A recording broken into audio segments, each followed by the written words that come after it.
Shalom and welcome to Mishna Berura. This year is entitled, "May I recite God's name when greeting someone or when I'm talking to someone."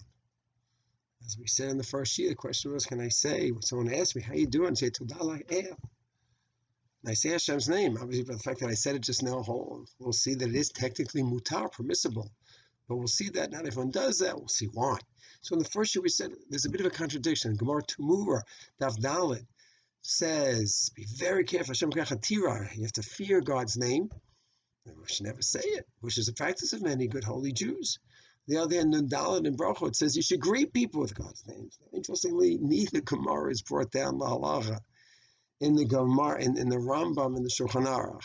But when it's not brought down in the Shulchan Aruch, no, it doesn't mean it's not halacha. It just means it's not brought down for some reason, and that's a separate analysis.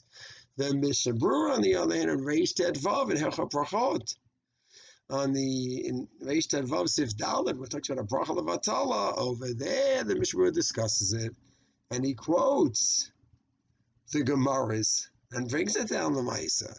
Why did the Gemara skip over? Did it make it to the Rambam Riv Shulchan Aruch? Good question. It doesn't mean it's not halacha. And he says the following, very important Mishna Berura in Reish Tet Vav.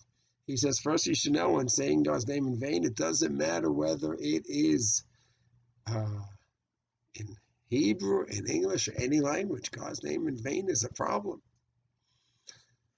Therefore, a person curses out, a person using God's name, cursing out God, that's Bekat Hashem, one is liable to the death penalty. That's a very serious violation. That's a separate Gemara in Sanhedrin, Samech Vav, and in the Rambam Hilchot Avodah Zarah, Megadev, and in the Rambam Hilchot Malachim by the 7 Nochad laws. That's a horrible, horrible violation. We're not talking about cursing out God, Chas v'Shalom. We're talking about saying God's name in vain. So if you're cursing someone, which is a disgusting thing in itself, and you're adding on God, then that, of course, is a violation of Et Hashem Kachatira. Mishna Berura says you're violating respect and awe for God's name.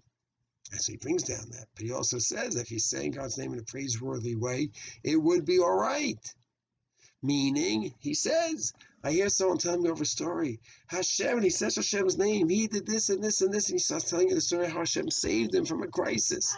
So it says in the Mishna Berura and Reish Tes Vav over there, that don't interrupt him. Don't say, hey, please keep us some water, because then he'll stop the story, and he'll end up praising us, saying Hashem's name without finishing off the story. So he said Hashem's name without completing with the praise, without giving the story. That's a problem. But the fact that he's saying God's name and then completing with praise, Mishna Berura is fine with that. So, as opposed to Mishna Berura says, let's say he's saying something negative, and he's Hashem, and he's cursing, about to curse someone with it, so then you're saying God's name in vain. Then, in such a case, the Mishna Berura says, stop him. Don't let him complete the story. It seems to be from the Mishna Berura over there that praising Hashem and saying Hashem's name is all right if you're saying it in a praiseworthy way. And that's not a violation of Hashem with Chatibra.